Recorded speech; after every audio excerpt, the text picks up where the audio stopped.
सोना लगता है अपना जीवन। Welcome back to Yogipedia episode number 227। वो हो गया जिसका सब लोगों को इंतजार था। हाँ, मेरा हैंग आउट टर्फ ओपन हो चुका है, बुकिंग भी स्टार्ट हो चुकी है, डिस्क्रिप्शन में डिटेल्स भी है, बट मैं उसकी बात नहीं कर रहा भाई। तुम भी ना कुछ भी समझ लेते हो, मैं कुछ और बात कर रहा हूँ। मैं कह रहा था फाइनली वो हो गया जिसका सब लोगों को इंतजार था। बिना कोई रिलीज डेट के, बिना CBFC सर्टिफिकेट के, बिना किसी प्रमोशन के जननायकन रिलीज हो गई। Let me correct myself, Jananayagan online leaked हो गई। And to be very honest, this is very very very very very shocking. भाई दिस शोज के कितना आसान है अभी के टाइम पे किसी भी फिल्म की पायरेसी करना। साला जिसका प्रिंट मेकर से सिर्फ CBFC तक ही पहुंचा है, अब वो CBFC से पूरी दुनिया में पहुंच गया।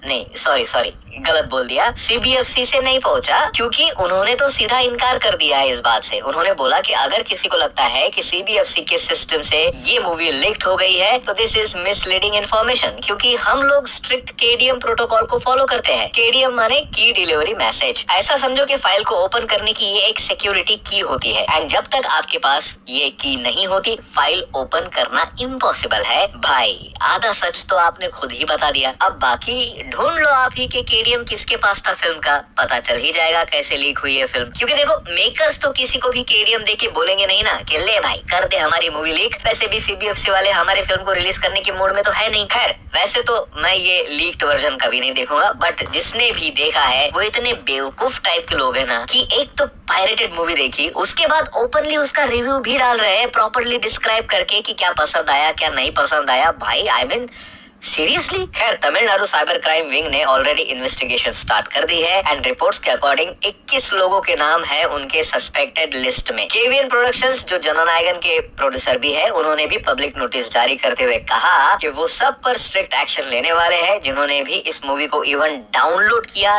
देखा, क्लिप्स वगैरह फॉरवर्ड किए, इन शॉर्ट पायरेसी को प्रमोट किया। भाई मेरा तो सॉर्टेड है, बाकी आप देखो अपना अपना इनबॉक्स चेक करके जरा, कहीं कोई लीगल नोटिस तो नहीं आया तुमको। वैसे तमिल इंडस्ट्री की ये एक ऐसी मूवी थी जिसमें बहुत पोटेंशियल था बहुत बड़ा बॉक्स ऑफिस कलेक्शन करने का, क्योंकि इसका एडवांटेज ये था थलपति विजय एंड उनकी लास्ट फिल्म जो लोग सेलिब्रेट करना चाहते थे। एंड आयरनी देखो भाई, आज वही सो कॉल्ड फैंस उनकी मूवी डाउनलोड करके देख रहे हैं। तमिल की एक और फिल्म रजनीकांत स्टारर जेलर 2 भी एक ऐसी मूवी है जो बहुत पोटेंशियल रखती है बॉक्स ऑफिस पे कमाल करने का। लेकिन पता नहीं क्यों अचानक से क्या हो गया, इस फिल्म की भी ऐसी न्यूज सामने आ रही है जो हम सुनना नहीं चाहते। पहले शाहरुख खान एंड NBK का कैमियो ना होने वाली न्यूज आई। अभी सुनने में आ रहा है कि पवन कल्याण ने भी अपने कुछ पॉलिटिकल कमिटमेंट के चलते इस कैमियो रोल को रिजेक्ट कर दिया है।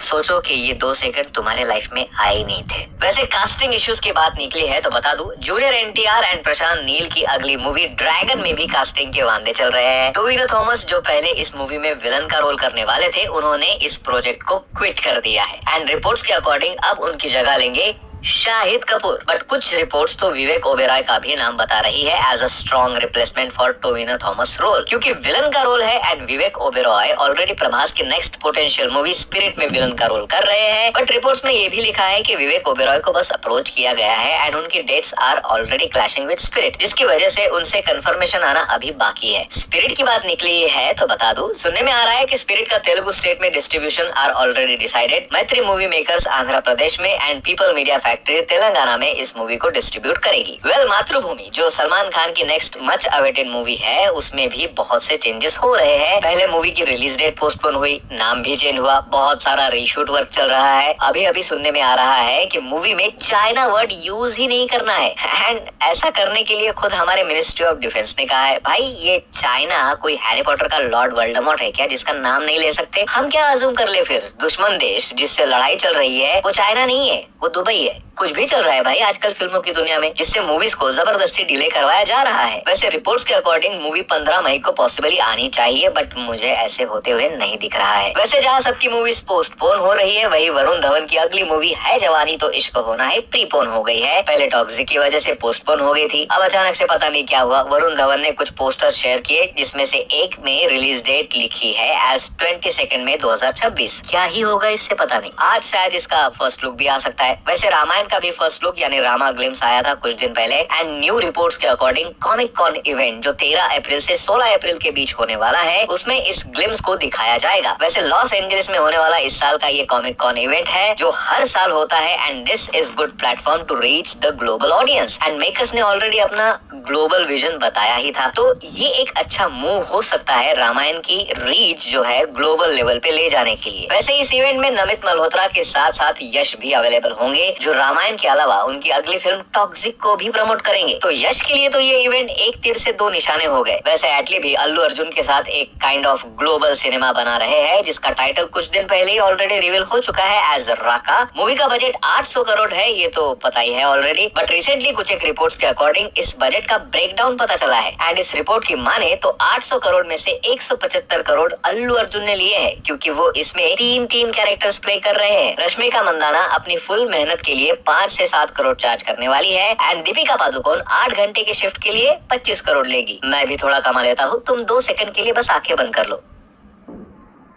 सुनते नहीं हो ना तुम एंड देन मुझे ही कमेंट्स में गालियां दे देते हो। चलो वन लाइनर अपडेट्स दे देता हूँ। राजीव राय जो त्रिमूर्ति फिल्म्स नाम का प्रोडक्शन हाउस चलाते हैं उन्होंने देखा कि धुरंधर 2 ने 1680 करोड़ छाप लिए हैं एंड उन्होंने त्रिमूर्ति फिल्म से तिरछी टोपी वाले सॉन्ग को यूज भी किया है। तो उनको लगा कि चलो लगे हाथों मैं आदित्य धर को इस पीक डिटेलिंग के लिए सू कर देता हूँ ताकि कुछ उनका फायदा हो जाए। उनके हिसाब से आदित्य धर ने इस सॉन्ग को चोरी किया है, अनऑथोराइज्ड यूज किया है, ऊपर से आपने इसको अल्टर करके और डबल चोरी की है। तो अब वो कोर्ट में इस बात के लिए लड़ेंगे। राजा शिवाजी का टीजर तो आप सबने देख लिया है, उसके विजुअल्स में चाहे कितने भी फ्लॉज हो, एक बात की सबने तारीफ की वो था इसका सॉन्ग जिसको कंपोज किया है अजय अतुल ने एंड अब ये सॉन्ग छत्रपति एंथम के नाम से 13 अप्रैल को रिलीज हो रहा है एंड मैं गारंटी के साथ लिख के देता हूँ मूवी चाहे कैसे भी निकले सॉन्ग इसके जबरदस्त होंगे। आदि पुरुष में भी आपको सिर्फ अजय अतुल के सॉन्ग और म्यूजिक ही याद है। वेल आज का वीडियो बस यही तक था और अगर तुम नागपुर से हो तो वीडियो के अलावा मेरी मुलाकात बार बार कहाँ होगी ये तो पता चल ही गया होगा तुमको।